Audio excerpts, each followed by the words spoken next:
আসসালামু আলাইকুম রহমতুল্লাহ বরকাত।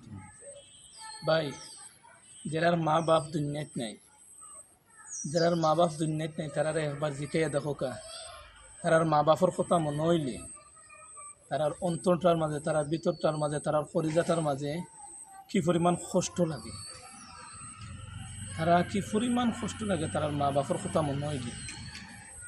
তারা স্যার যদি তারার মা বাপরে তারা আরবার ফাইতো, তারা আবার যদি তারা দুনিয়াতে আইতা, আবার যদি তারা দুনিয়াতে আইতা, হয়তো সারা জীবন তারার মা বাপর ফাওয়ার নিচে তারা ফরি থাকবে না। তারা নিজের স্বার্থরে বিলীন করিয়া মা বাপর ফাওয়ার নিচে তারা ফরি থাকবে না। কোনো সময় মা বাপরে কষ্ট দিতে চাইল না। তারা নিজের স্বার্থরে বাদ দিয়া তারা একমাত্র মা বাপর স্বার্থরে তারা প্রাধান্য দিল না।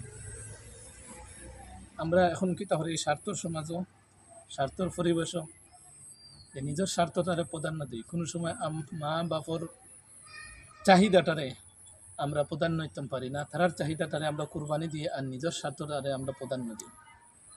কিন্তু মা বাপ যতদিন আসুন এই দুনিয়ার বুকো, ততদিন মা বাপ এই দুনিয়ার বুকে বাঁচিয়া আসুন আপনার আমার যারা, ততদিন আপনি আমি বাদশা। আমরার উপরে কোনো বিপদে কোনো আপদে আমরা সইতেও পারতো না। আমরা লাগি পুরা পৃথিবী দুনিয়ার বেহেস্তর মতো নেই, কোনো দুশ্মনে করতে পারতো না। কিন্তু যারা মা বাপ নাই, তারা বোঝের দুনিয়ার প্রতিটা অবস্থা তারার উপরে কিলা যায়।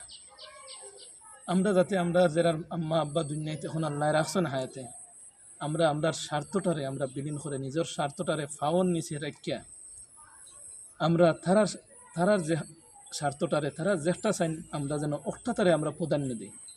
তো মা বাপর কথা যারা খানো লইছে, আলহামদুলিল্লাহ তারাই কামিয়াব হইছে, তারাও সফল হয়েছে।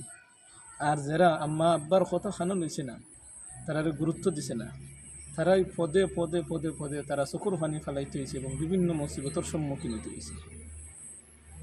তারার কথা আমরা মানি, দেখবা আমরার জীবন, আপনার জীবন সুখময় হইয়া গেছে।